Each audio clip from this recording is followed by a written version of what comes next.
2, 1, 5.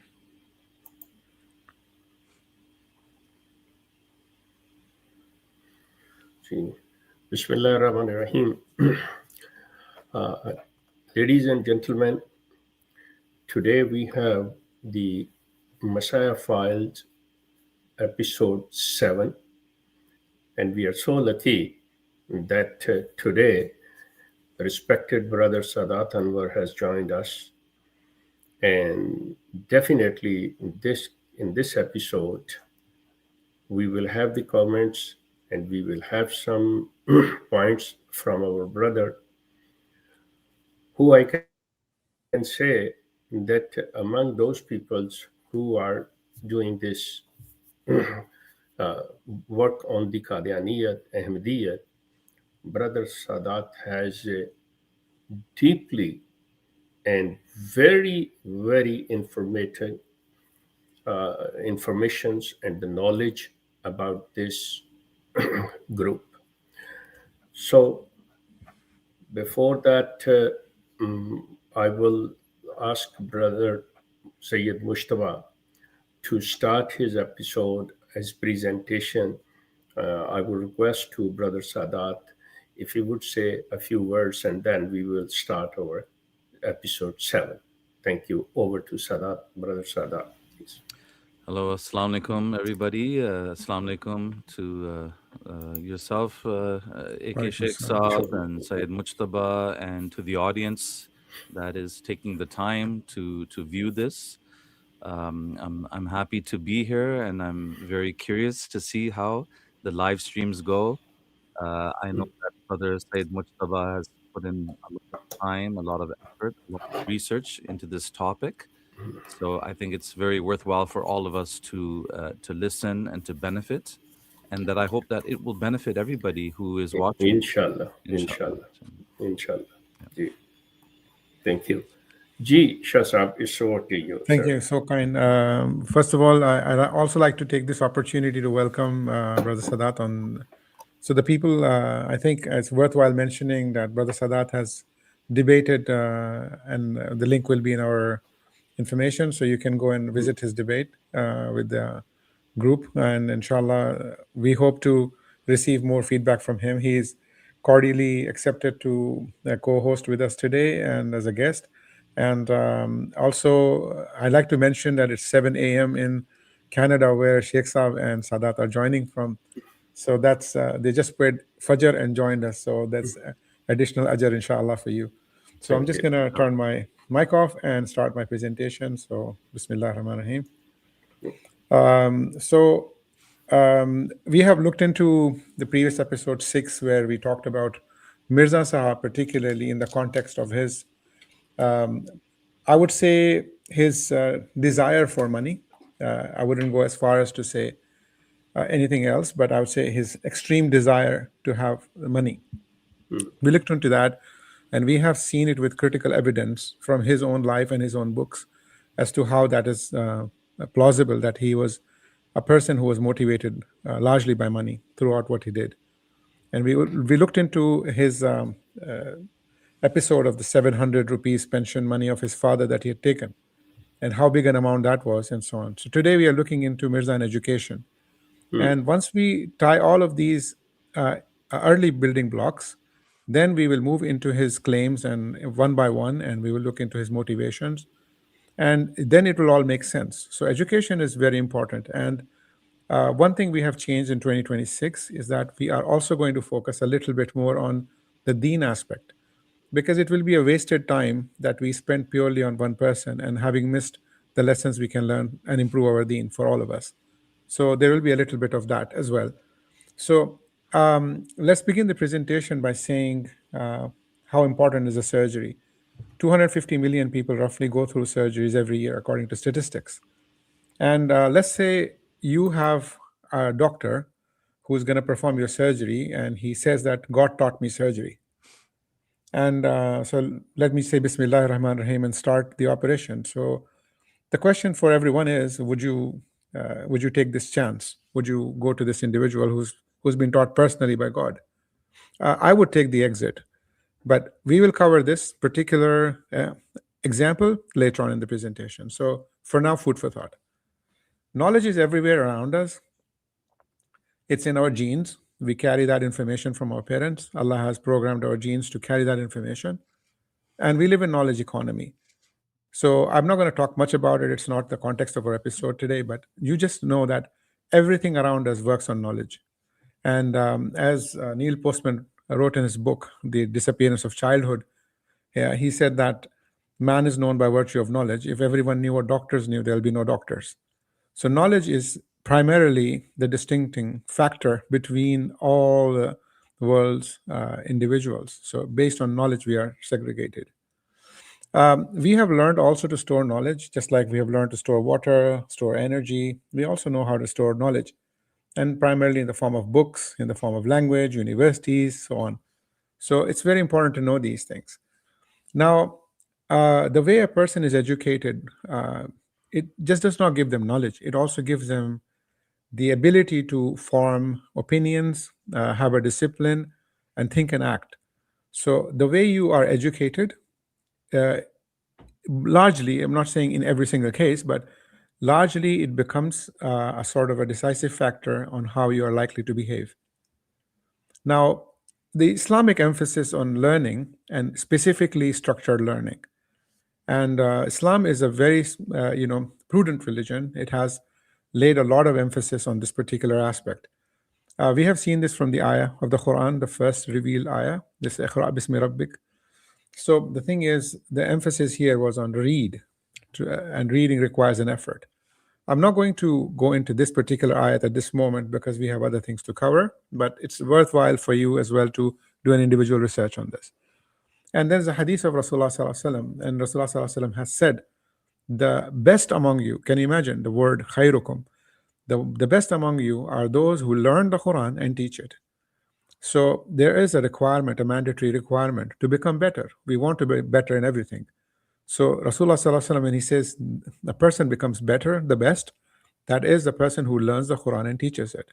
So if you see in here also the fact that it has a large emphasis on learning and then teaching. So also the sequence is important. The first sequence is to learn and then to teach. Then again, there's another hadith. It says, virtue of knowledge which is learned and taught for the sake of Allah. Again, it's learned and taught. And this is the hadith that I'm going to focus on today. And I've seen many people quote this hadith. It's a very, very important hadith. It says, Rasulullah Sallallahu Alaihi Wasallam said, "Ballighu anni walau ayah." So convey from me, even if it is one verse. Now, there are many things about this that we can say, but obviously I cannot sum up every single aspect of wisdom from this hadith, but I'm going to try and do what I can in the context of a presentation today. So it's important to note that Rasulullah Sallallahu Alaihi Wasallam said, "Ballighu anni," from me. And so, as we have seen in the past, when Rasulullah Sallallahu Alaihi Wasallam has told us about that Ibn Maryam will descend amongst us, there's also a warning that there will be fake ones. So, the way Rasulullah Sallallahu Alaihi Wasallam communicated with us is give us a total package of information. And that's very categoric of how is the right way of speaking from the standpoint that he was our commander-in-chief and still is a commander-in-chief for us. So, Ballighu anni walau ayah is a message for us that how we should be acting. And there's a warning, and Rasulullah Sallallahu Alaihi Wasallam said, whoever lies about me intentionally, let him take his seat in the fire. So you have been, and I have been told to pass on from Rasulullah Sallallahu Alaihi Wasallam, even if it's one verse. At the same time, if we lied, then our confirmed position in hell is already foretold. So we need to avoid that. Ballighu anni walau ayah, we come back to this hadith, it's 4 words. And in the 4 words, if we see the anni is from me, and even one ayah is the last part. So this also shows the beautiful, structured and precision approach of our Prophet ﷺ when he spoke. There's one particular hadith that I can tell you that one of the first hadiths that I have felt this personally was there is a person who approaches Rasulullah ﷺ, says there is a jihad and I have old parents. So Rasulullah ﷺ in 2 words says your jihad is with them. It's amazing. I speak Arabic, and I can tell you, when you hear so much of specificity in few words, you cannot just move past it. It's beautiful. And also, this hadith has a huge impact and in how we are supposed to conduct. So I'm going to move forward and focus on the balaghu part, which is the convey part. Now, the word balaghu here clearly establishes Islam as a living transmitted tradition. Now, many years ago, I have visited the Natural History Museum in New York, and on one of the floors there, they have the medical section. If you put your hand on it and it connects to the other people, it's amazing to see. That's how our nerves work in the body, and the central nervous system. Any part of the body that loses this gets paralyzed. So the Islam is now a living tradition. It is a tradition that is moving from a relay to a relay, and this is Rasulullah Sallallahu Alaihi Wasallam has commanded us, Ballighu. So now it has become a tradition of passing on, and everything needs to connect. If it doesn't connect, it breaks, and if it's corrupted, then again it's a problem. So anni, again, it implies convey what is from the Prophet Sallallahu Alaihi Wasallam. What did Rasulullah Sallallahu Alaihi Wasallam say? Ballighu anni, from me. The Quran is from Allah, but Rasulullah Sallallahu Alaihi Wasallam is not telling us to ballighu from the Rabb. He's saying ballighu anni, from me. I'm the messenger. Now I'm commanding you, take this message forward. Now, not convey anything. Don't just say anything in my name, because there's a hellfire waiting for that. So you say what I said. Now, what does that mean? It means that there has to be a source attribution. Obviously, we have passed 14 centuries after Rasulullah Sallallahu Alaihi Wasallam. We have not heard him speak. So if we are following the same command, we have to verify that this has come from the valid source, just like blockchain. And then we have to make sure that the accuracy is there. Then we also have to say that the Prophet's wording and meaning are the same. We don't twist them. We don't change them. They are not interchangeable. We cannot just use them and adapt them on the basis of what we need from it. Then the whole concept of isnad just comes to life. That we have to have a sanad that this is true. This is why people have taken long journeys to go and receive one hadith, because they spent all that much effort to find out the true hadith of Rasulullah Sallallahu Alaihi Wasallam and combine them. And there is obviously prohibition of the fabrication alteration. That's important. Just see from the word anni how many things have just completely risen up from the ground. And as we move forward, we say anni means from me, means you cannot say what you think. You cannot say whatever you hear.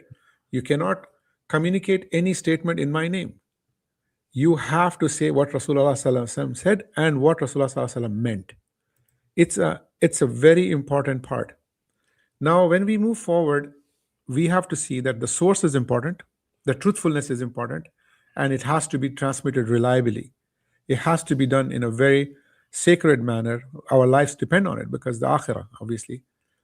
And so just to depict this in a visual presentation, isnad is like this. If the whole world is as covered by human beings and everyone holds a hand, so that's how it is. Every century, every time that's communicated has to be referenced, has to be written down accurately and cross-checked and verified. From my flying experience, I can tell you, longitude and latitude and everything else. So you have a position, and you cross-check that position with various different things. And this is what it means to be truthful to the command of Ballighu Anni. And again, Anni, now the word Anni has been used, from me, conveyed from me. So linguistically, it has planted a seed of what has to become now. It's now the chain of narration. Then hadith sciences. So authenticity, the zaif, and all of that. Then scrutiny of narrators. So not only the hadith, we want to know who the person is, will it come from the right person or not. Then again, fabrication. So we have to be mindful of that, and they have been. And this is why the entire process has become more and more standardized, more and more academic. Now we look at the hadith again. The hadith establishes limits. It's not free for all. So you cannot just say, oh, I have to go out and preach. No, you cannot. You don't have that license. You have been told to pass it on from Rasulullah Sallallahu Alaihi Wasallam. And other thing is, you know correctly. And again, it removes the barrier of, oh, I don't know much. It's walau ayah. It's only one. If you know only one, pass it on. But again, the conditions are it has to be free from fabrication and all that. So invention, again, the moment this comes in, you already know that bid'ah is coming to picture, that is not allowed. And this sets up against the plagiarism, distortion, fabrication, all of that. Simple rules sometimes they create a lot of sub rules. And I'm reminded by something I've seen many years ago again. It was a simple computer program. A programmer had designed a set of birds and put point A and B. So it said the birds to fly from point A to point B. And the rules he put was two: the birds will not collide and they will go at the shortest distance. And the birds flew. And then what he did, he planted two pillars in between the point A and B. So when the birds approached, the flock approached the pillar, some of them moved on one side, some of them on the other. This was not a program rule, but they were obeying the first rule. So it is natural to have more and more structure to support the load of the situation, but as long as the principles remain the same. In 4 words, an ocean, Rasulullah Sallallahu Alaihi Wasallam, and there's a hadith of Rasulullah Sallallahu Alaihi Wasallam about it, that Rasulullah Sallallahu Alaihi Wasallam was blessed with such speech. That's so, and this is I have a policy. I don't use Rasulullah Sallallahu Alaihi Wasallam and this person in the same page, and I will not do that in the same line. So there's no comparison, but please have a look at our Rasulullah Sallallahu Alaihi Wasallam's hadith and see how amazing in few words the things been conveyed to us. So moving forward, Islam is about structure. So just like you cannot have a tower with hollow walls and design that you created, it has to be in a structure, because Ummah is growing 2 billion people, and mashallah, grow more. So the command of passing on has to be also structured. So there is a structure that is fully strengthened. The Quran, it has been given to us in a specific format. It has been memorized, transmitted publicly. So, I mean, regardless of, the oldest scripts, the Sana manuscripts and all of those, you can see it's the same. And ahadith, again, the snad and everything comes in. So these are all preserved, prefabricated, strong units. All that we have to do is just pass it on. That's all we have to do. And you can construct 2 billion people to 20 billion people. If you follow the principles, it's not a problem. This is why bid'ah is prohibited, because if everyone can claim private inspiration from Allah and start making changes in words and meanings and all of that, then what's the purpose of convey from me? It just defeats the whole argument. Then the truth will fragment, then contradictions will multiply, and religion becomes personality driven. That's pretty much the problem, right? And the truth is replaced by opinions and personalities. So not only the word should change, that when you are passing the message on, you make sure that it's passed on from Rasulullah Sallallahu Alaihi Wasallam. It shouldn't appear that we are representing in some form or shape so people start following. We talk about that in future episodes, inshallah. But for now, what is knowledge? So we talked a lot about knowledge. So what is it? Broadly, you can categorize knowledge into 3 areas: how the world works, how to understand certain meanings, and how to live and why we exist. So the first one is empirical knowledge. That's where the atheists focus more on. It's the medicine, the biology, the engineering, the astronomy, evidences. So they say, oh, prove me God exists, things like that. How to understand meaning is like rational knowledge and mathematics, logic. So these are all understanding meanings of certain things. And that's what the second type is. The third type is revealed knowledge, which is Quran, Sunnah, and revelation to prophets. This is also knowledge, but it is coming from a different source. And to put that into context, Allah subhanahu wa ta'ala has revealed to our Prophet sallallahu alaihi wasallam the Holy Quran. So the Quran for Rasulullah sallallahu alaihi wasallam became a wahi, and it was directly received, and it was not learned from any other worldly sources. It was, I don't want to get into all of that, but to get an idea of it, it was a wahi from Allah Rabbul Izzat, and Rasulullah sallallahu alaihi wasallam received it as a revealed knowledge. When the Quran was given to us and is given to us, it became revealed as a foundation, but it's not a wahi for us. It's a wahi for Rasulullah sallallahu alaihi wasallam. For us, it's an empirical knowledge which we can use aql on. It becomes a fact because we know that the Quran is a fact. We are not here to see it as revealed knowledge. We are here to see it as a worldly, truthful, factful book. And that's what we have to understand, that we can apply it through our reality, the Quran. and this is the thing I need to make clear here, because there'll be so many points we're going to link it to in this and the future episodes. So now the revelation and the reality have been merged together and they became fixed. So there's no change now. No one can bring up new concepts and say, oh, I thought about this. I mean, I had a dream in which all the Anbiya came and said this to me. They won't change that because the revelation has been locked and closed. The meanings that Rasulullah Sallallahu Alaihi Wasallam gave us is finished. You cannot interpret it again. Then knowledge in early Muslims. So this is important to cover in here, because a lot of what we think about knowledge is in the sense of knowledge. Now we have to see in the knowledge that people want to receive voluntarily and willingly. So what did the early Muslims use their knowledge for? So the question is, did they become pir fakir and sat down and take bayat and all of that? Or they invested their time learning and passing the knowledge on? What was the command of Rasulullah Sallallahu Alaihi Wasallam? It was the latter. They were in quest of knowledge. They were moving forward at a breakneck speed to get knowledge and pass the knowledge on. And they did not become peers and saints and created a civilization and sort of institutionalized the knowledge as a one shrine or whatever. In the first 300 years of we were talking about in the Urdu episode, there's not a single mention of any such thing, because knowledge was sacred. They wanted to get it because there was a command directly for it.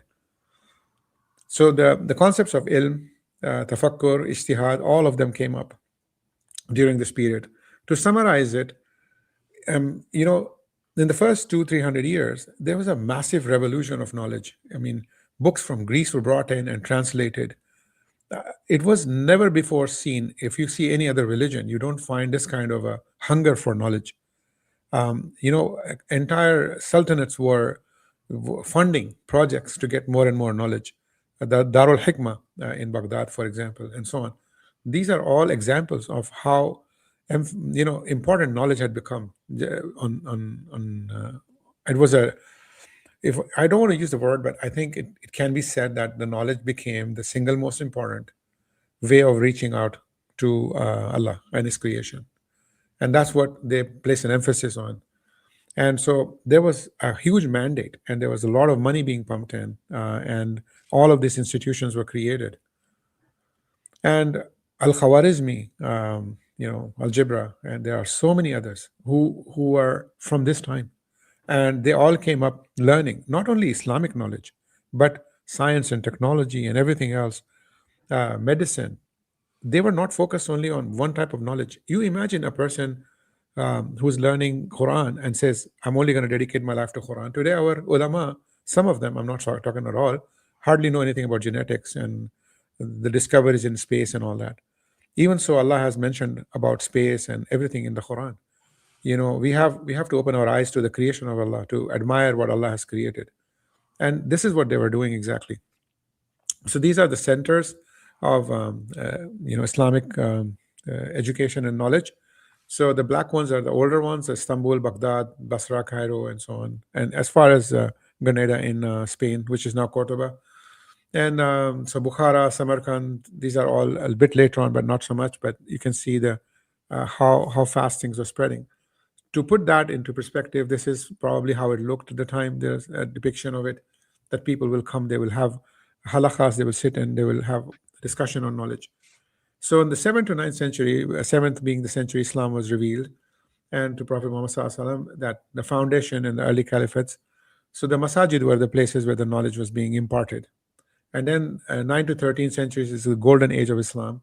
This is where dedicated academies, Darul Hikmah and all of them in Baghdad came up in this time. And then later on, it was furthermore strengthened, and this journey of institutionalizing it continued. I want to take these names in here because we're going to cover some of them in the later episodes. So if you look at the period 8th to 9th century, pretty old time, as you can see, 1200 years ago from now. Basra and Kufa, names like Al-Khalil ibn Ahmad and Abu Hanifa, who we know, Hanafi and all that. So they are primary students of these areas. So, you can see Al-Khawarizmi in 9th century, and Al-Ghazali, Ibn Hajar, Imam Al-Ghazali again, and Ibn Rushd. So these are some of the names that we can take on here. Mujaddideen, we're going to have a session on this one, particularly because Mirza Sahib has claimed this position. So we need to talk in detail about what a Mujaddid is and all of that.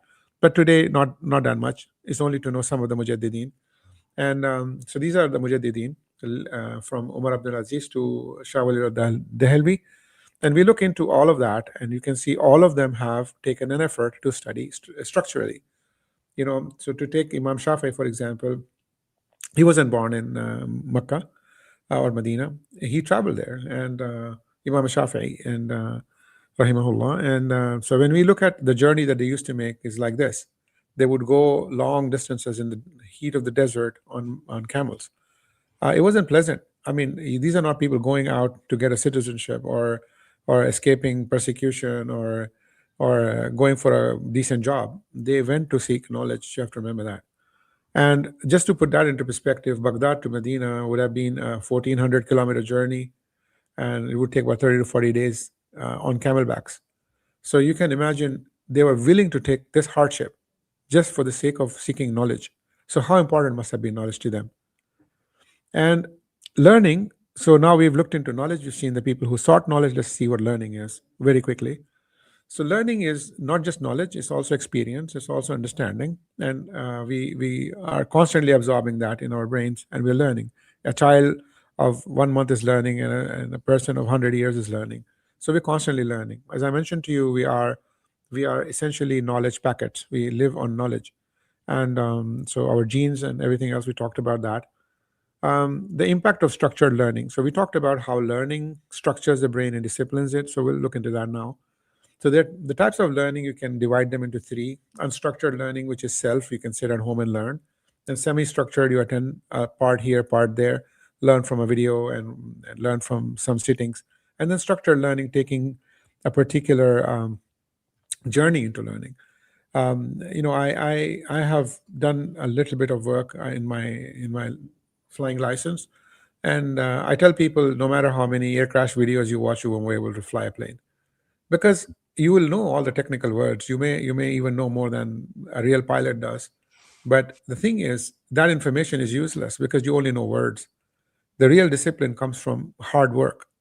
And that's the reason why a curriculum-led institution can only generate outputs. So, a medical curriculum, for example, can make a good doctor. And we talked about that, and we'll look into this now. So structured learning not only gives you knowledge, it cultivates intellectual discipline. This is important. What does that mean, intellectual discipline? Well, I'm not going to use big words. I'm going to explain those to you. So a human being, when they get knowledge, they form opinion and facts. So from your knowledge, this you burnt your hand, this thing is hard, it burns my hand. But you can have an opinion and you can have a fact. So there has to be a balance. Always we'll have opinions.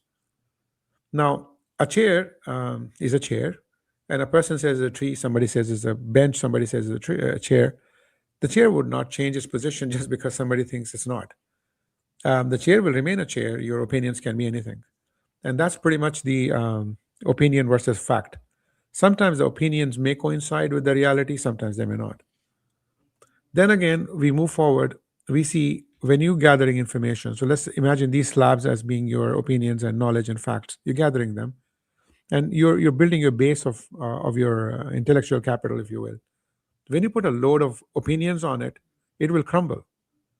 But the same thing if you do, but you do it with rebarring it, with structured learning and ability to criticize, to judge, to be able to reference, to research, to put all that into perspective, no matter how many opinions you put, it will survive it. And that's because you have the discipline now to handle it. We talked about the construction of towers, it's the same thing. Heavy winds, minor seismic activity, it will take all of that. It's because it has been designed to handle it.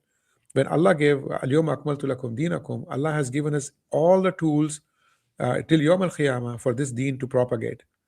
Unless we go inside and do bid'ah and everything else, then you're asking for trouble. Moving forward, very high level depiction of when a person starts a journey in learning, they may have partial ideas, some opinions and emotions and so on. As they climb up, the emotions will start disappearing, and then they'll get some research and they'll form some opinions. And then with experience and exposure, they keep growing, and then they will develop more and opinions and research and so on. This is a very normal, logical flow of every human being. I'm not going to get into specifics. There was a slide on that, but I skipped it because to reduce time. And scholars are humans, right? End of the day, they're not exceptionally gifted that they cannot have opinions. They will have opinions, and that is the whole reason for us to have ijma.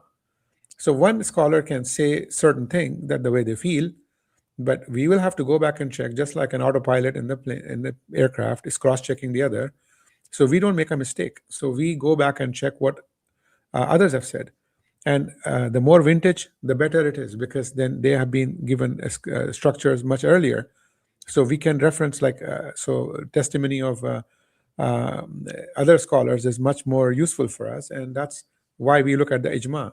So today, for example, there are many people who just show up and decide that Isa alayhi salam is no more. I mean, Prophet sallallahu alaihi wasallam didn't tell us that. So is that something we need to know? And how did you come up with this? Just because you read 2 lines and you understood better than anyone else. So this is why, as Ummah today, we should be careful on how we take information. So the ijma is an important aspect of it. So the social identity theory tells us that once opinions become identity, and then they say, oh, we are the ones who understand this correctly, with time, they will form into sects. There's no other way to do this. If someone says, I understand this better than everyone else, I'm telling you, a sect is on the way.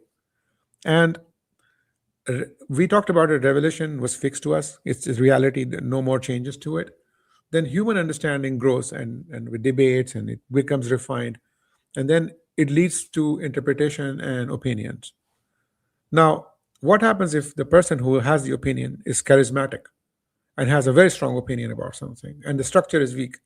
It will lead to sect formation. But if the person is very charismatic, has a very strong opinion, and there's a strong structure, so, I mean, they will have a healthy pluralism, and then they'll have a school of thought. Now, we can take these examples. Hanafi, Shafi'i, Maliki, Hanbali, these are all schools. But nobody celebrates Imam Abu Hanifa's birthday or dresses up like Imam Shafi'i or any of that. Or the Shafi'i calling a Hanafi, you're going to hell. That doesn't happen, yeah? Because they are built on methodology, usul, not personalities. They operate within the Quran and Sunnah, The disagreement is on how to drive rulings, not on identity or salvation. They don't say, no, our understanding is the only one that's going to get you into Jannah. And then the founders discourage personality and cultism. So this is why, as I showed to you earlier, structure is strong, charismatic personalities, there's no problem to have that. But then again, the structure preserves it. Then, this is the example we've seen in here, but sects or movements, they become loyalty driven, yeah? Disagreement shift from which is usul to who is on the right path. And they say, no, this is not the usul, no, we are on the right path, we are the one going to Jannah. And the charismatic founders, and they play a larger role. They say, no, you don't pray behind them, don't do this, don't do that. And then all of these things just pop up. And this is, again, the example of that. You can take a screenshot and come back to it. So anything that requires truth, safety, and competence requires a structure. Self-authorization is dangerous in both surgery and in religion.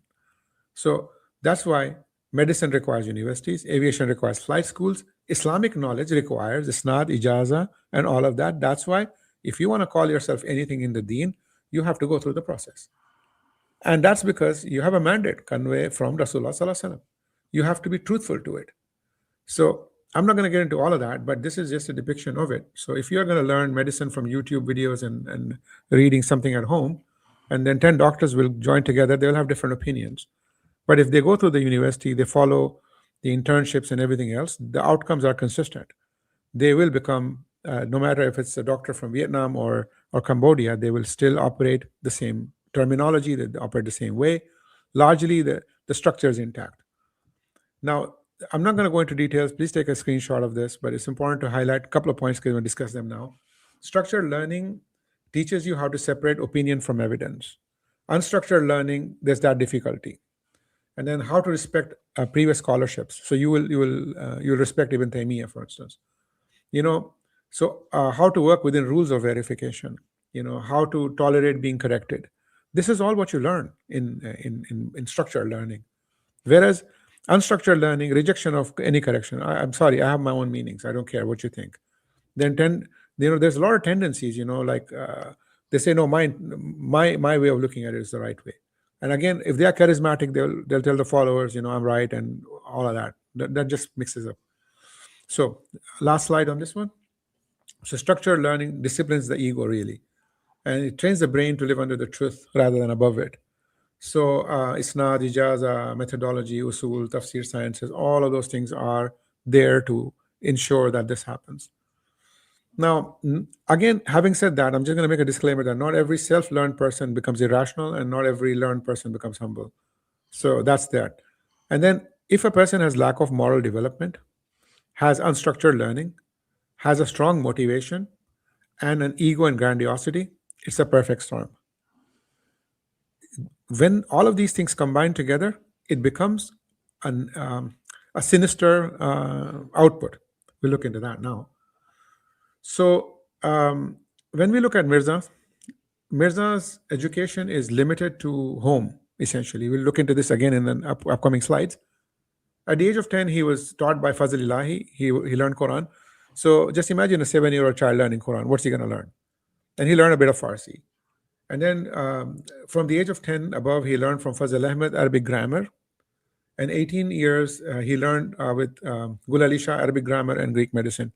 That's pretty much all his education that we know from his own books. There's nothing further in this. He has not learned anything else. So at one point in time, he says that his father put teachers as servants for him.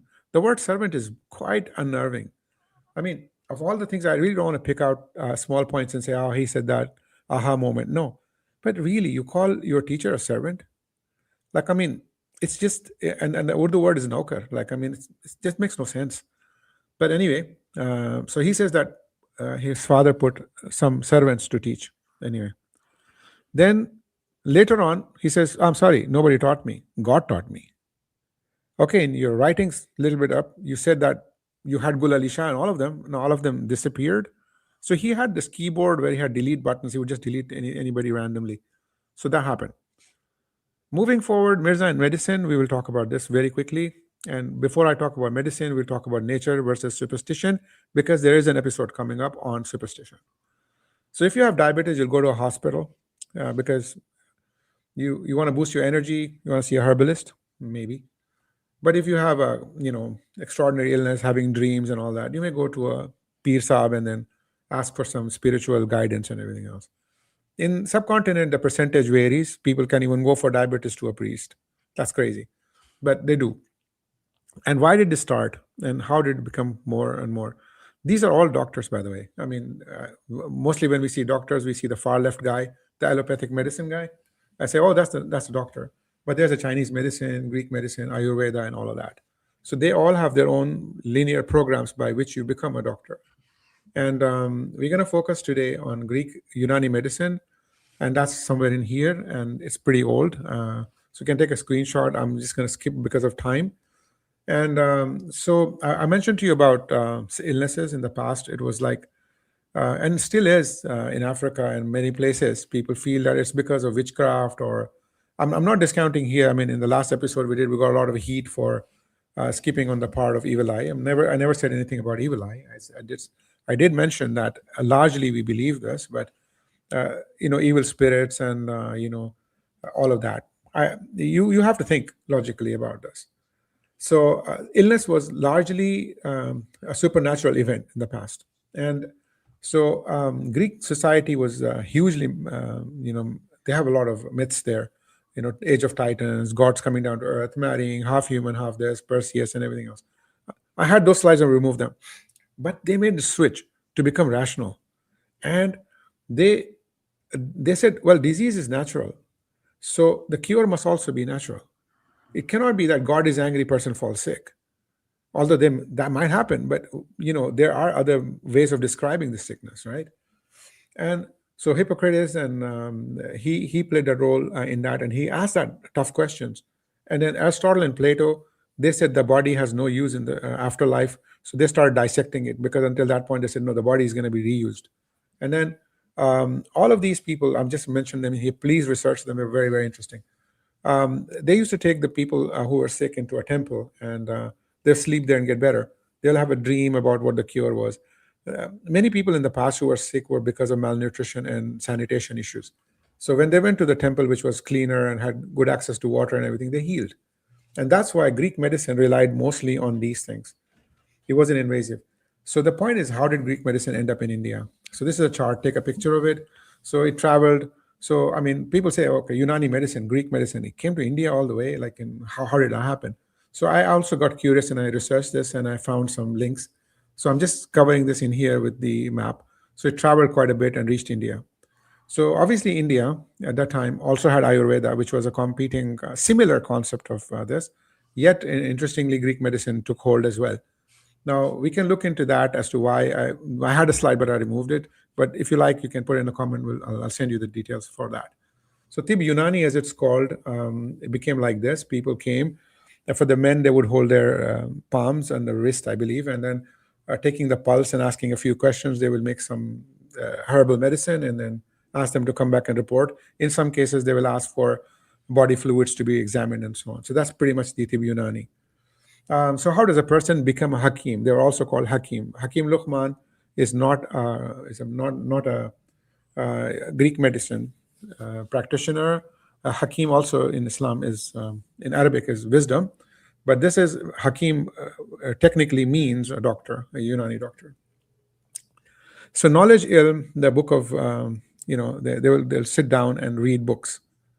And then after that, they will practice. They will go to a Hakim and work under them to learn from them. And also, after having practiced and learned enough knowledge, they will then be given an ijaza, which is a permission to become a Hakim. And that all happens under Ustad, and it would take somewhere around 7 to 15 years. Now, Mirza Sahib claimed to be a Hakim. So this Mirza, he said he read the books. Gul Ali Shah taught him something at the age of 18 years. And then he read from his own father's literature that he read directly. The other things he had not done. He had not practiced under a Hakim. He didn't get any ijaza. He had no ustad, and he spent. There's no record of him spending any time learning, particularly this tib.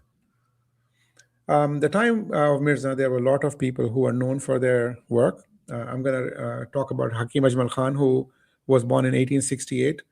He was younger to Mirza, and he was a physician, and we'll talk about him now. He was born 1868 and died 1927, and he was interestingly called Masihul Mulk. The title of Masih was given to him, and not himself putting a title, but people called him Masihul Mulk. Now, he was appointed as the chief physician to Nawab of Rampur 1892. Mirza had no such position. He established a Tibia college. Mirza had done none of that. He participated in Khilafah movement. Mirza was supporting the British. He was favored by the British, and some titles were given by the British to Hakim Ajmal Khan, and not a single title was given to Mirza by British.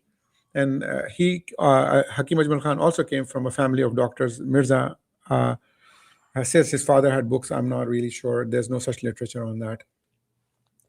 The big difference here is Hakim Ajmal Khan, he raised funds and he put money from his own pocket to sustain the college. And the Indian Express, when they celebrated his 150th birth anniversary, they mentioned that he was a guy who was a person who literally put a lot of sacrifices in building that college.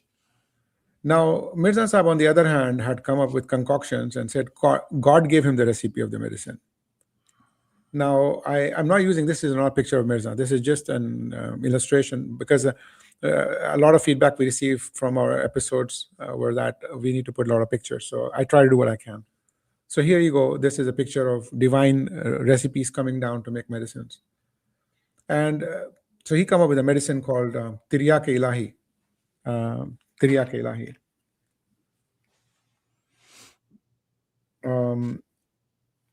In the sense that when you see this name, it's very interesting. I'm going to come to that now.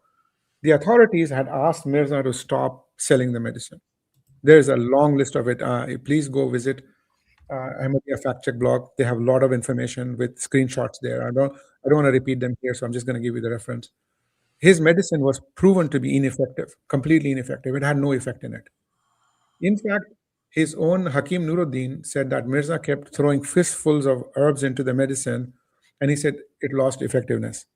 So he was given a recipe, but obviously God forgot to mention the quantities, I guess. So he just kept throwing in random things, and so it never received anything. I'm not criticizing him, but it's important to highlight these points because people tend not to look into them. So the titles, I'm going to very briefly mention that titles. The British used to bestow titles on people randomly. Hakim Ajmal Khan received title of Hazikul Mulk, Kaisar-e-Hind, and Sir Syed Ahmad Khan received the title of Sir Syed Ahmad Khan, so he became Sir. And unfortunately, Mirza Saab was a huge fan of the Queen. There's an episode coming up on that. Some seriously cringy letters he'd written to her. And despite of that, British never gave him a single title. In fact, he pledged all the Muslims to be loyal to the Raj. I mean, strange as that is, but he was never given a title. I don't know why the British didn't feel the urge to recognize his mighty efforts. So we will discuss this later on when it comes to titles, but there are other titles as well, honorific titles, Mujaddidin, Imam, Sheikh. So these are titles. But how are these titles given? These titles are given by scholars through a consensus, and it's based on recognized mastery or commitment or an experience or any of those recognizable things, and they're documented. Now, if you look at Imam al-Ghazali, he was Hujjatul Islam. Ibn Taymiyyah, Shaykh al-Islam. Maulana Rumi. Hakim Ajmal Khan, I just mentioned, so I quoted him here, Masih al-Mulk. So these are titles given by peers and community and scholars. So Mirza Sahib also went for a title, which is Sultanul Qalam. Obviously, this is not a monogram of it, but just an idea. And it was given by himself. So he basically gave himself the title of Sultanul Qalam. And as his habit was, whatever he gave himself, he had to mention, God gave it to me. So he was number one position. So let's see who the other contestants were in this race to become Sultanul Qalam. There was nobody except him, the whole world. It was one person who was given Sultanul Qalam. God gave it. There's a fantastic episode by Amir Haq on this one in Zaitun FM. Please check it out. We will also be doing that in the English version. So you will know exactly his writing abilities where he thinks he deserved Sultanul Qalam. Now imagine God giving him the title of Sultanul Qalam. Allah saying you are the Sultan of Qalam. Like you are the mightiest person who held a pen in the universe. So just imagine that. Yeah, I mean, structured learning gives you discipline. We talked about that. So when a person is unstructured, when they learn unstructured, they don't develop the discipline on how knowledge is formed. Yes, they're getting knowledge, but it's like putting a pizza together without the base. It just does not make sense. And how it's tested and how it's transmitted. So they often struggle to appreciate work of others and to respect the rules. They may resist authority and they reject the constraint. So if you give them any constraint, they will try to circumnavigate around it. They feel uncomfortable with disagreement and evidence. So this can lead them to create personal meanings because they don't agree with you. So they have to have their own opinion. Previously I mentioned that opinions versus facts. Now they adopt alternative interpretations, and they construct their own truths. So it's like I take this example in the most responsible way here. If a person doesn't know what a passport is, how important a passport is, and it's been issued by authorities, there's a process for it. The whole country has the same passport and everything else. If they don't like a color, they will sit into any DTP software and change the logo, the way the picture is and everything else. That's what they will do because they have the knowledge, they have a lot of creative output. They just don't know that the structure doesn't require these changes. So they lose that sense. So they start inventing everything that suits them. Whereas you can't do that. You cannot even do it with a driving license or a passport or anything. When something is frozen in time, it's frozen in time. But for some reason, religion has been considered more fluid. So you can change a meaning based on a dream. So that's really what is against the hadith of convey from me. Every Messianic Clement, many of them, I would say every, but I think I'm going to say a few of them are not. But Baha'u'llah to David Koresh to all of them, they were all unstructured. They learned from home, from here, from there. So, I mean, there must be something related to unstructured learning that's causing this, yeah? It's a factor. I'm not saying it's the entire thing, but there is something to do with this. So Mirza struggled with social status in life, we know this. He lacked conventional career achievement, we have seen that, and spent long periods isolated. And we will talk about his isolation in the next episode. So when he came back from Sialkot, he spent a lot of time in the masjid. His father called him Masitar, the person who spends a lot of time in the masjid. And so people say, oh, he's a good Muslim. I disagree. Just because you're spending time in the masjid does not make you a Muslim. I'm so sorry about that. That's because that's not how it works. I mean, if I'm a very educated person, I spend all the time in the library. Like, it doesn't make sense. So the reason is because in Mirza's time there was no malls, nothing. He was running away from his dad, who was shouting at him at home for finding work. This is already there, documented. We presented that information, and he ran away from his wife and 2 kids all his life. So he was not going home to avoid them. What was there? Masjid. So he sit there and debate. That's all he had done. And this played a huge role. His unstructured learning, his desire for money, the petri dish of people having khasariyat, finding peers and fakirs, and that's all led to all of the things that happened.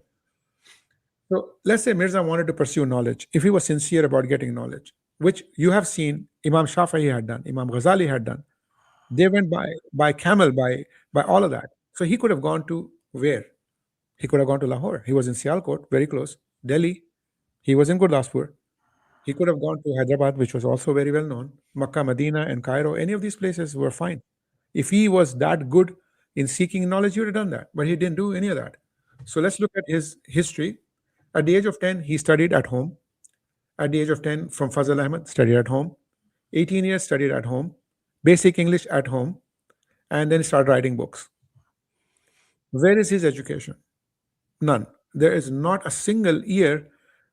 I'm saying I'm being generous here. Let's give a month of him studying in an institution. 1 month. Okay, let's not take the month. Let's say 2 days he went to an institution and learned. He didn't. He didn't even go there. His father said in Urdu language, he said, Mera beta nalayak hai. And he said, my son is incompetent. He doesn't want to do anything. He doesn't want to learn anything. And who is the better person to judge you? Your kids and your parents. Both of them have given this resounding opinion of him. Okay, let's move forward. Mirza and the fine examples of his work. This is not a drawing of a kid. This is not a sketch of an octopus holding the sky and the universe. This is Mirza's description of Allah. This is how he describes Allah, Rabbul Izzat. That Allah is an octopus holding, his arms are extending and holding the universe. Just imagine this argument to Hindus, because he was talking to the Arya Samaj and everything else. Oh, our God is the one who's an octopus holding the universe. Do you think any of these people have taken Shahada just by hearing this? Which person in all the centuries have said anything remotely similar to this? Hinduism have animal symbolism. They have deities who are animals. They don't say this. We don't symbolize. Laisa kamislihi shay is what we say. And he goes on to create the impression of an octopus with 8 arms extending and holding the universe. Okay, let's go further. This is not a thief entering somebody's bedroom. This is Mirza's description of Allah. In literal words, he said chor. The word thief he used for Allah. Okay. This is him. And this is how he describes Allah's revelation to him in English. I love you, I'm with you. And there's more. I just skipped that. So when you see this, does it look like to you that this person is really eloquent and he has gone through a lot of hardship in studying? He's been to Oxford and everything else. It's clear he has not been anywhere. He knew very little English, by the way. He knew basic English, and that's in Sirat al-Mahdi you can see. And you can see in here the reflection of his little bit of English coming out. Okay, we will move forward. This is how he describes Allah in one of his books, Hazrat Rabbul Alameen. Now, we can go and figure about this. Hazrat Rabbul Alameen. Give me a tiny second.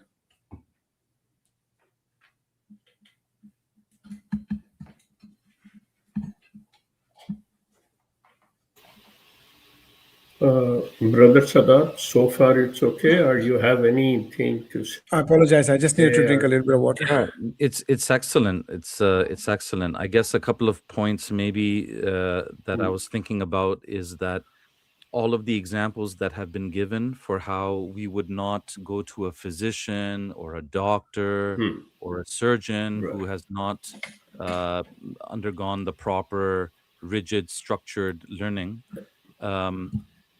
even these analogies fall short, because at the end of the day, with the surgeon, with the doctor, you're only entrusting your body to them. But Right. when it comes to spiritual learning, religious learning, you're entrusting your soul. So, And your Yes, soul yes, and yes. these matters that pertain to our salvation are far more important than the body, so Absolutely. so that's also something to keep in mind. And again, these are lessons all of us can take. um Yeah, this is not only, for Ahmadis or Qadianis, MDs. but we should Yeah. also remember that when we take learning, it should be from the proper sources, because what's at yeah, stake is something, very, very great. Yeah. um yeah. and yeah, I was writing down a few points. I mean, Very that's good. Very good. interesting that Well, definitely. How more left, Shah, sir? Yeah, just a little bit remaining. I'm trying to go as fast as I can to wrap Yeah, up, inshallah. I can Yeah, imagine. Okay, let's yeah, when we finish it, then brothers yeah. Sadat, Yeah, we we will can go ask over the you. points. Yeah, for Yes, sure. sure. please. Thank So you. here he is using the word Hazrat Rabbul Alamin. He's used the word Hazrat several times before. Nobody has said Hazrat to Allah. Nobody has said. I Like have this to is this interject is here a, just for one moment, brother yeah, Mujtaba. It's yeah, just a yeah, little yeah, story, just a little yeah. thing to lighten No, the no, no. mood. You please. Yeah, Well, it's just a little thing to lighten the mood. So we have a yeah, family friend, absolutely. and Yeah, like she's known to be a very simple person, like a simpleton, very yeah, nice, a very nice lady, but she's also very simple. And so once in a yeah, conversation, I forget the context of the full conversation, but she said, yeah, "Pharaoh, alayhi salam," Pharaoh, peace be upon him. It was, of course, just a slip, and yeah. but I it know. just shows, like, some people are, they're kind of simple in their thinking, and this just Yeah. Yeah, reminded me of that, Hazrat Rabbul yeah. Alameen.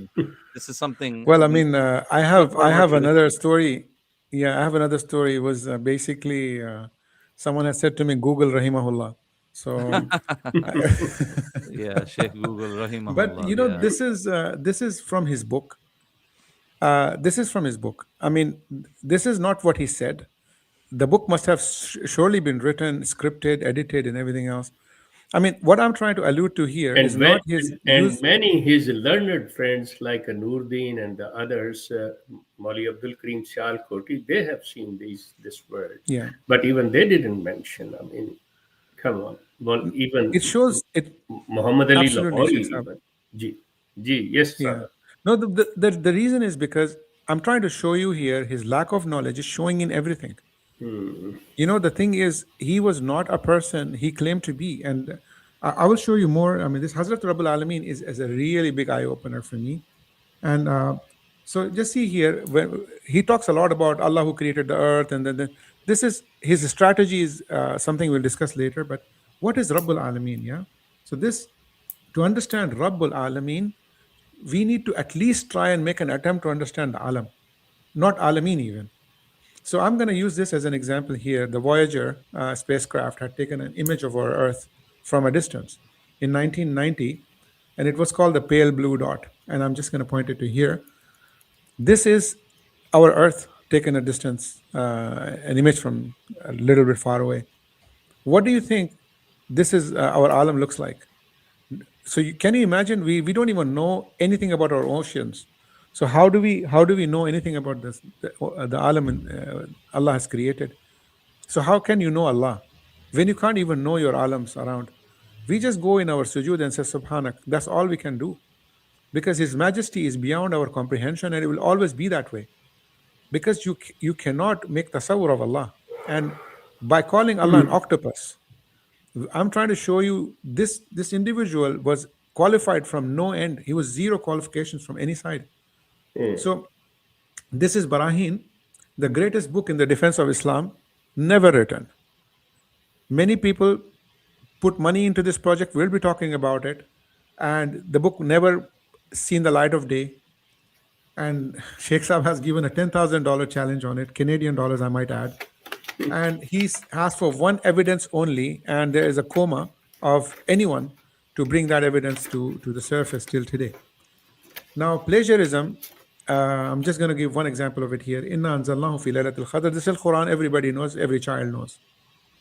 And look at what Mirza wrote. Inna anzalnahu, the rest is fitted. Why do you think he's done that? Because the older time, the people didn't pay attention. If it sounded like a Quran, they thought it's from God. We'll discuss this later on, but I'm just highlighting his academic points in here. So moving on, he chose meanings when it suited him. Khatim al-Nabiyyin, he said, is a stamp. He says, I'm Khatim al-Awlad, and says, I'm the end of my progeny in my parents. So one word, the same word here, this meaning, same word over there, another meaning, because he wants to choose whatever he wants. Lying about sources. He says there's a hadith in Bukhari. It says that there will be a voice coming from the sky called Khalifatullah. This is Hadha Khalifatullah.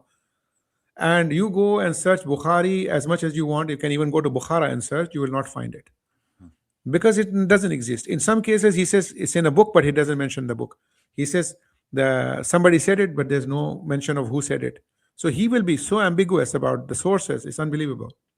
So I'm quickly going faster to wrap up fast, inshallah. So if a person gives vague, unverifiable references, uses incorrect citations, plagiarizes, chooses a meaning from anywhere, whatever he wants to do, it's in academic terms, it's simply called intellectual dishonesty. It's not called he's innocent, he's naive. No, you are intellectually dishonest. You are lying. If a child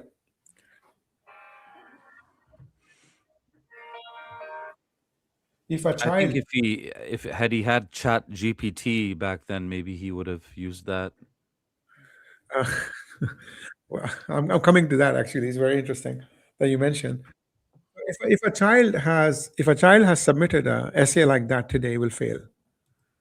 Okay, he's condescending towards scholars. He's condescending towards everyone who had a position. We will be having an episode on that. Abu Hurairah radiallahu anh is a companion of our Prophet, a pillar of Islamic knowledge. He was a scholar and a teacher. He had Rasulullah sallallahu alaihi wasallam made a dua for him. His memory was amazing, and he narrated 5,300 ahadith. I'm not going to read this kufr that Mirza has said, but he goes on about Abu Hurairah radiallahu anh for no reason. There is no reason to discuss Abu Hurairah. There is no reason at all. But he chooses because he cannot entertain the idea somebody's getting a recognition, even though that person has no relationship to him whatsoever. And he does this with Anbiya, he does it with Allah, he does it with virtually everyone. I mean, this is, we will talk about it, but I'm only specifically referring to his education today. So moving forward, so we looked at this, Mirza's language education. He took some grammar classes here and there. Obviously, he didn't have it. He made claims. Islamic education, he didn't have it. He made claims. Unani medicine, we have seen he didn't have anything. He made claims. So Mehdi, he was not, but he made claims. Nabi, he was not, and he made claims. It's a habit of his to make claims for what he was not qualified. This has been his journey. He just makes, it's like a person smoking in a no smoking area, and you say you're in a no smoking zone, you're making a violation, he breaks a glass. And when you discuss breaking a glass, he will say he will stab somebody. So he will make you forget the last stupid thing he's done, because he keeps escalating things in a way that you keep forgetting. And when the whole thing gets piled up, people are reluctant to say, okay, he can't be wrong and all of that. So, I mean, he has used this psychologically. He knew he was nothing. He knew. Deep down in his chest, he knew it. So stop and think. Actions are proof of intention. He uses religion, name, and title, and make a claim and make money. That's all he has done. And I am being very responsible when I say this. I'm going to explain to you why I think so. Look at this medicine, Marham Isa. Obviously, we know Allah Rabbul Izzat has taken Isa alayhi salam into the sky. And so obviously he didn't go on the crucifix. So there was no marham at all. I mean, why is the marham needed when Isa alayhi salam wasn't even there? So that's besides the point, right? Some people believe he was. So let's go with that then. He uses the name Tiryak-e Ilahi, Marham Isa, particularly because it invokes religion.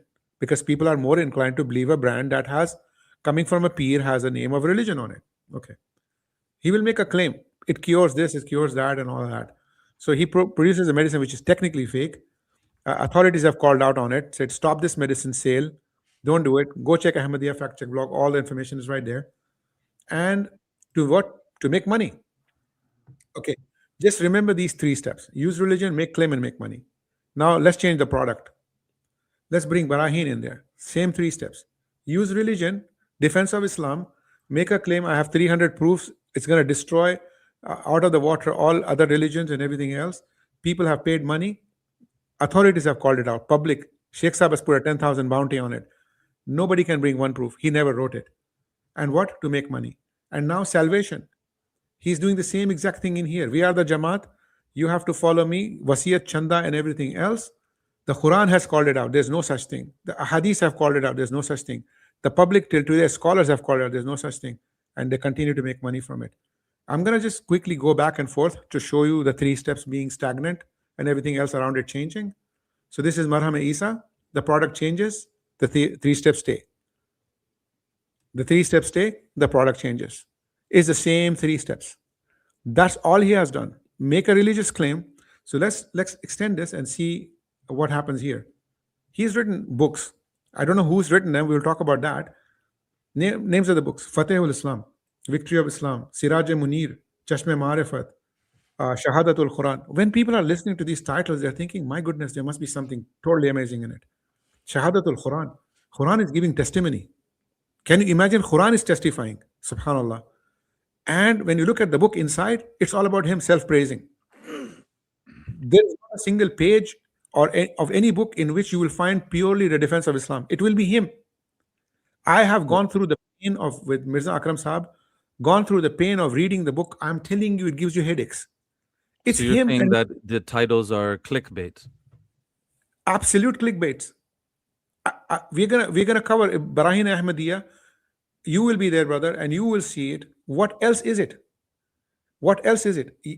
Again, I'm gonna clarify this point to you. Mirza wasn't talking to these chat GPT Googling people. He was not talking to them. He was talking to these guys, the villagers. They were subdued by the situation. We talked about this, the colonial era situation. People were sick. There was not enough to go around, and people lacked knowledge. So he came and he promoted the idea, and his gradualism was that he became a peer. Till today, people are afraid to talk in front of peers because they think some bad thing was going to happen because he has Muwakkilin and all that. This belief system we have. He used all of that, and he came out with these clickbaits. What is Tiryak Ilahi? Which medicine is from Allah? Everything is shifa is from Allah. So medicine is from Allah now? You think about it. Allah Shafi. So now you're saying, if I wrote on Panadol today, instead of that, I wrote, astaghfirullah, I'm not going to say that, but if I wrote something Islamic on it, does that make it better medicine? Or it is more marketable, you think? It was More marketable. Yeah, more more marketable. He was playing to the rafters. He was playing to the bleachers. He was playing to the people who he knew his audience. He knew he was not going to convince the scholars. He knew it. So he was antagonizing them. So he was going to these. Sorry, but I'm reminded of Sheikh Ahmad Didat, and he gave an example of how in the village setting, I don't know if he's talking about South Africa at this point or whether he was talking about life back in in Gujarat or in India, but he said, the typical Muslim, even if there was like pornographic writing in Arabic that they find on the ground, their instinct intuitively is to like pick it up and kiss it and touch it on the forehead because, again, if they can't read Arabic or if they can't read at all, what they have is like an emotional attachment, right, to Arabic and to Islam. And the point is that can be easily exploited by It has been exploited, people, right? Yeah. It is exploited for generations. It is still largely prevalent. The thing is, Rasulullah Sallallahu Alaihi Wasallam's uswa. I mean, when Rasulullah Sallallahu Alaihi Wasallam lived, if you see his life, his reverence was through action. Islam is an action-driven religion because Allah is going to weigh things in the Quran, in the Akhirah. The thing is, here is show and tell, because we will talk about this. We talked about this in the past as well. The thing is, because predominantly the subcontinent population has always been more afraid of religious people because, all the psychology of bad things happening, there's one guy preventing that from happening. I go to the peer, he's talking to Allah. When you lose faith in your dua, your iman is out. Because Allah said, Aduni yastajib lakum. You pray to me, I will answer you. It's a blue tick when the moment you make dua. For some reason, this generation doesn't even understand that. Even now, They think we have to go to someone to make a dua. That's different. You can go and ask 100 people for dua, but you have to connect with Allah too. You're saying, can you connect your phone for charge because my phone is out of charge? How does that work? And this society was the perfect. I am gonna, in my final episodes on Messiah Files, I'm gonna cover why Mirza's timing was perfect, his actions were perfect. It's not one person driven. It was a deliberate, full-blown marketing campaign that was designed to propagate what he was selling. He literally sold lies. He sold nothing truthful, nothing, not even one. He became Krishna all of a sudden. He became Krishna. He's telling God made me Krishna for Hindus. And why didn't this happen in the past? Why wasn't Isa alayhi salam for Christians and somebody else come for the Yahud?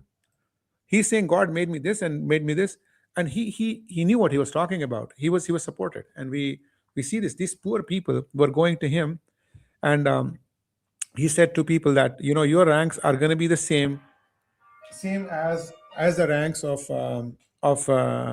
the previous companions of the Prophet. So our people ran into the mix saying, oh my God, chosen one of the chosen one.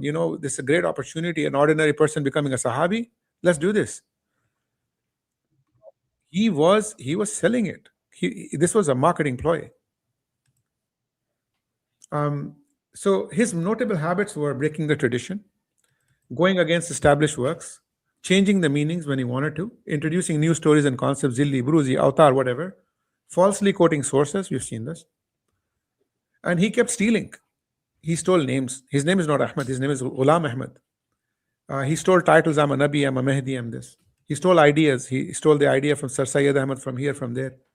And he stole the text from the Khadian, in Anzalna fi Laylatul Qadr. He changed this and changed that. That's how he did it. This is his manipulation.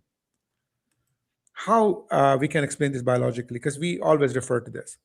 So the limbic system is tied to something called the prefrontal cortex of the brain, which is responsible for empathy, morality, and everything else. When this is not developed, it develops with lots of things. It's not just chemical, it's experiences and everything else. I'm not going to get into that, although that was a slide I removed. So when a person lacks this, and repeated dishonesty rewires the brain. So we have guilt circuit. We feel guilty. We feel bad when we've done something wrong. There's a conscious talking to us. So that, and also it strengthens the reward without effort circuit. And then it builds a loop habit. You just become a habitual person who does exactly the same thing every day. And it becomes a habit that will never stop. And I think this Quran, Allah says that Khatam Allahu ala qulubihim. So this is where Allah has stamped you and astaghfirullah, whoever it is, may Allah prevent us and protect us. When that happens, the person is not turning back, and it can be biologically proved. So I'm closing now through this segment that I've added into the presentation called Think. So the Holy Quran is many things. Is Shifa, is Hidayah, is Noor, all of that. Plus it is also our way of knowing how Rabb communicates with us, or how Rabb has chosen to communicate with us. It shows Allah's language, Allah's style, Allah's theological boundaries, Allah's absolute transcendence, and everything else. So when you read the Quran and understand it, So if I tell you Donald Trump spoke pure Tamil today, you know he didn't do that. Everybody knows he speaks in a certain way. Can you believe that? And it's very bad and everything else. So how he speaks. If you don't know how Allah speaks, this is what happens. Divine speech has a recognizable signature in it. Mirza says, astaghfirullah, summa astaghfirullah, many things. We're going to cover this, but today, just for an idea, he says, God told him, you are from me and I'm from you. That completely is against Surah Al-Ikhlas. It uses a foreign metaphysical grammar, which is not part of Quran, and it's blurring the line between creator and creation. So, do you think this is from Allah? The entire Quran, look at the Hebrew Bible, look at anything, you'll not find this kind of language. This is him unstructured with full motivation to get as much mileage out of the situation as possible, grandiosity kicking in. I told you the 4 things that come up to make the perfect storm. This is him creating all these statements. Allah never spoke this way. There is not a mention ever in any book. Even in Hinduism, there is no mention of things like this. That God, Brahma is saying, Shiva is saying somebody, I am from you, you are from me. Show me. I have read Bhagavad Gita. I admit not the entire thing, but I did manage to read what I could because I was talking to Hindus at the time. But realistically, there's not even a mention of this kind of craziness in that. Yet he came up with this, and people are inclined to believe he's from God, subhanAllah. Then, by Quran's own standard, it cannot be from Allah. If this text exists from Mirza, it's not from Allah. Because we know the entire Quran is a witness against it. So when you see Mirza says God tells him, and it does not make sense, I will teach you a rule. This is what I learned in my school, algebra. Al Khawarizmi, we talked about him. So we're giving him a mention in here. So we do something called substitution. We take the value of x and substitute it. So God told me, Mirza said, you go to God and replace that with Mirza. I told myself, it will make sense. God told me to marry Muhammadi Begum. No, I told myself to marry Muhammadi Begum. God told me I'm from you. I told myself. You will see his ego talking to him. God don't talk like that. If you think this is how God spoke to him, you don't know Allah. In Yawm al-Qiyamah, you will be very, very lost because you never understood your Rabb, how your Rabb speaks. You had all your life. Allazina atainahum al-kitaba yatlunahu haqqa tilawatih. Allah said, if we have given them a book, there is a right of the book to be read and followed. And you have not done it. You don't know what your Rabb speaks like.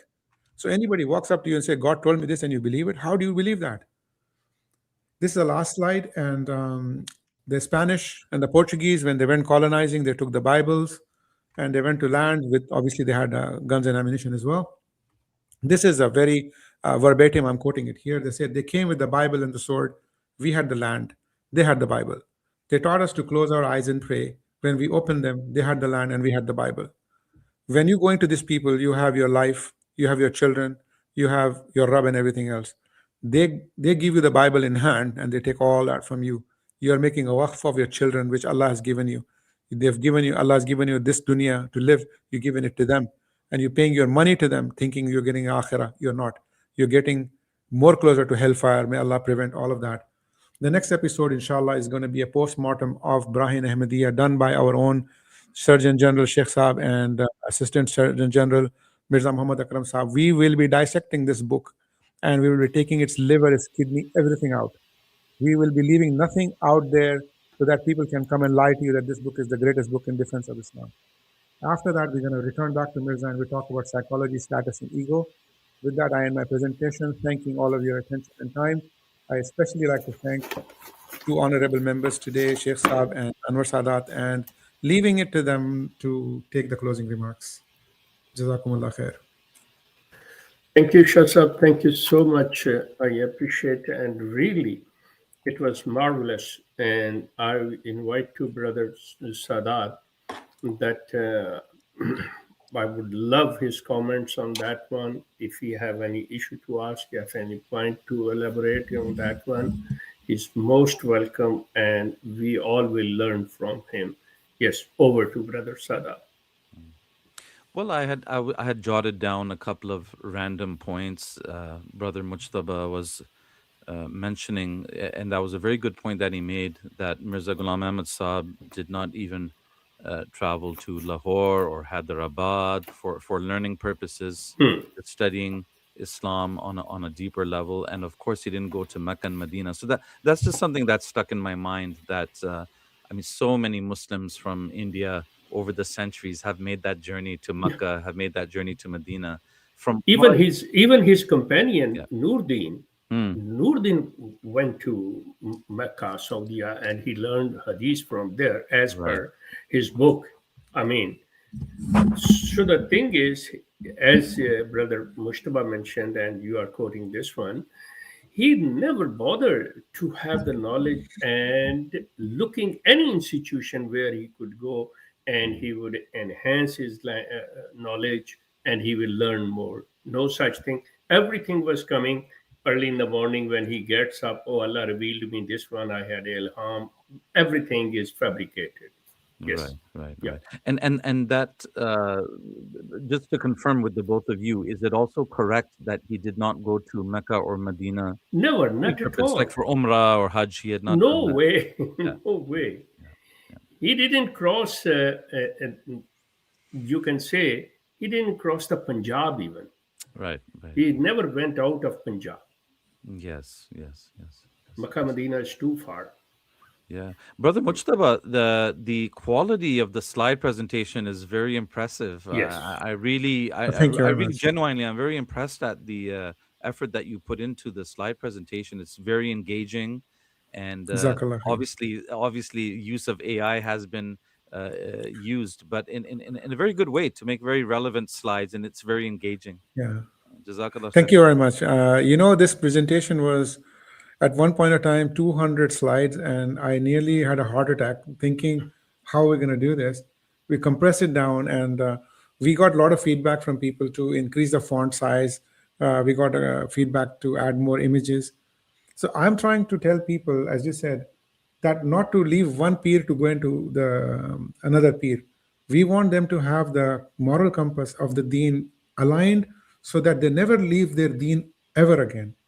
So But we brother are not. Murtaba, the difference between 200 slides and 20 is that of a zero, you know. But mashallah, you've summarized Yes. everything in the 20 slides or so. Yeah, yeah. Oh man. I mean, we are coming to those episodes as well, because right now, you're right. We are just That currently putting together Mirza's his mighty zero. mighty zero, yeah. And we are now adding his bedrock of how he structured himself. And when we come to see his actions, I'm going to play a CCTV camera of him action one by one, and you can see it coming. You can see it coming. Nothing was like, I woke up this morning and it rained. It was a planned movement from point A to point B. It was scripted, where he learned from everything. So there's a lot. I mean, I'm very thankful to Sheikh Saab and Mirza Akram Saab. Wallahi, they recognize me. I remember when I called Sheikh Saab, he was going for a dentist appointment. I told him, "Can I get 5 minutes of your time?" And he said, "I'm going for dentist. I will call you." And we spoke. And I told him, "Sir, I've done a little bit of research. I need your help." He said, "Whatever is needed, I'm available. Don't worry." And we put together people from Deen. There are, in our team, we have Alima. There's a lady, she's an Alima. She's helping us. We are trying to be as honest and genuine to this cause as possible. That's why we don't entertain debates. We don't talk bad. I don't want to use his image. I don't need to use Mirza's image. There's no need for it. I want people to see what he looked like. All the images of Mirza that are out there are from his early years, and they've all been touched upon. His eyes, if you can see, they are not realistic, real eyes. In those days, there were video cameras. They could have made a video of such a gigantic Nabi. I mean, there are videos of World War II, World War One. There are videos of many things. There are high definition cameras of many. There are many pictures out there. Queen Victoria's pictures are there for all purposes. They didn't, or they hid those pictures. His elder year pictures are not anywhere. Show me a picture of him when he crosses 60. Do you think he looked like that? Smiley face sitting over there and everything else? He was shouting angry rants at people, calling them Zurriyatul Baghaya and everything. Do you think this is a person who was calm? They want to show you the serenity of this individual. He was not. He was not. He was a complete, absolute insane person ranting. He wrote 1,000 lana in a book. Yes, Lana, yes, yes. lana, lana. Yeah, So yeah, you think a person can write that in a book? In real life, how do you think he's going to act? yeah, yeah. You don't want to be around him when he's losing his mind. Right, right. And you're mentioning Queen Victoria reminded me of another thought that I had while you were doing the presentation. That did he not at some point also say that the kings of the world will seek blessings through my garments? So I was Yeah. They surprised found that, two African kings to do that. yeah. Well, I mean, So I yeah. was surprised that Uh, Queen Victoria, as you mentioned, she never replied to him even once. Huh? Never, ever, Never. she replied. And that's what he was quoting, even saying Mm. that I don't know why she's not responding my letters, why she's Mm. not I will tell you replying. one more thing. Sheikh Saab, please correct me. Gee. He has not only written to Queen Victoria, he's also written to other heads of state. Nobody replied to him. Yes, nobody. Nobody. Mm. He was trying to see the if you look at Fatimid dynasty and all of them, he was taking cues from different people when they became stronger. They wanted to occupy a place and call it their own. They wanted legitimacy politically as well, and that they never received. There are many things. We are coming to that one by one. our Messiah files is unlike any other stream you will find, because our content is original and we are going straight to the jugular. We don't want to sit and talk about Khatm Nubuwwat and everything, we're not interested in it. If they declare another religion, we'll support them. We will fundraise for them to open their temples. But since they call themselves true Muslims, we have to, because it's like a bunch of immigrants, illegal immigrants crossing over in America and calling themselves true Americans. Do you think the American government is going to sit down and say, okay, you can make your own flag and everything else? The fact that they call themselves true Islam, this is something we can't accept. And that's why we have done all of this work. Sheikh Saab has dedicated his entire life. I mean, you're talking about a man giving up his entire life. I know his life. Most people don't know his life. He has literally given this to the servitude of Allah. And we have to make good on this. That's why we don't debate. We bring factual evidences. Every slide that has gone in here is reviewed. And sometimes there are still mistakes in here. We correct them. We come back with comments and everything else. We are bringing attention to the points people miss, because human beings, we have a 270-degree vision, but we still focus on thumbnail. Our focus is very small. So we want to bring the 270 degrees panoramic view of how he operated. Right, right, right, right. Well, I'm looking forward to the future episodes. This whet Inshallah. my appetite for more. No, And definitely we will Jazakallah let khair. you know before time, and inshallah we will have you in our coming episodes. And Mirza Akram Sahab, are you there, please? Shah Mirza Yes, Sahab. Akram Bhai is here. Akram Bhai aa Yes. gaye. He's here. Yes. Yeah, okay. So, And just to, agar khatam kar rahe hain, to just let me introduce Mirza yeah, Akram Saab and Sheikh Saab are the two cardiac surgeons operating on Barahin in the next episode, inshallah. thank you, Shah Sahab. We got the new name. But anyway, you people are the learned people. You people know, and this all your, and all credit goes to you guys. I really appreciate and thankful both of you. So until before we are leaving, Brother Sadat, if you would like to say any few words, you are most welcome. Otherwise, we will leave that for the there's next. just yeah, there's just so many thoughts running through my head. But I guess just one kind of interesting one is that I've just finished reading a book, a very interesting book on W.D. Farad, also known as Master Farad Muhammad. This was the founder of the Nation of Islam sect or cult in America. And again, there's so many parallels and similarities. So, Brother Mujtaba, if you haven't already, at some point, consider reading that book. I It's will. called Finding W.D. Farad, but it's Yeah, spelled this is Farad. Elijah Muhammad group. Yeah, He's the one with the Malcolm X. Correct, yeah, correct. But this was the Yeah, teacher of Elijah Muhammad. This is the alive. one who Yeah. they say is Allah in person, astaghfirullah. And I'm telling you, Astaghfirullah, yeah. your Oh, slides, yeah, yeah. your slides would apply so much to that situation as well. Too, for example, he was preaching to largely uneducated, lower income black migrants from the South who had come up to the north to Detroit and Chicago. And so he could basically tell them Islam is anything. And they would just accept because they didn't really know. So there's so many parallels. And as you said to me when we first spoke, this is something that we can apply in our own lives as well too. This is not just about Ahmadiyyat.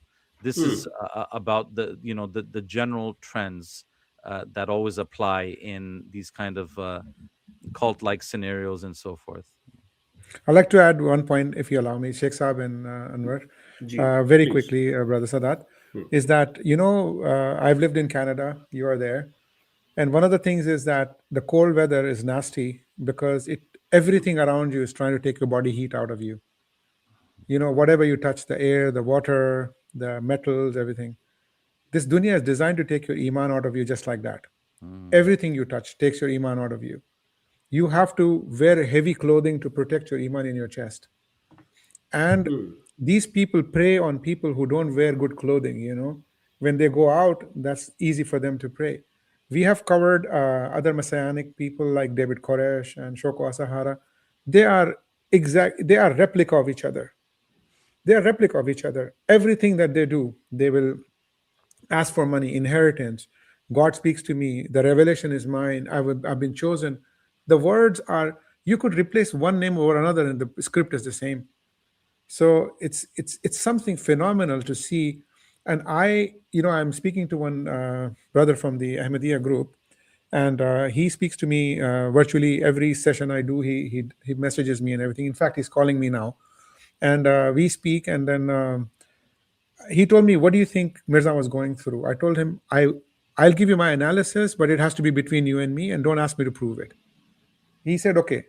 I gave him my analysis. He said, "It's so scary." He said that I was coming to the same conclusion. And I will be giving the conclusion at the end, inshallah. And I'm telling you, these people, if everybody is writing four on a piece of paper, and one is in Germany, one is in China, and they don't know each other, and when you tell them to put the paper up and they say, this is 444, what do you think is happening? It cannot be a coincidence to that degree. The trigger is the same, the stimulus is the same. Right. Okay, gentlemen, now, and we will see you for the next Episode 8. episode. I'll say goodbye. Allah Hafiz to everyone. Allah Hafiz. Thank you. Assalamu alaikum wa rahmatullah. Thank you very much, everybody. Gentlemen, thank you. Assalamu alaikum. Assalamu alaikum.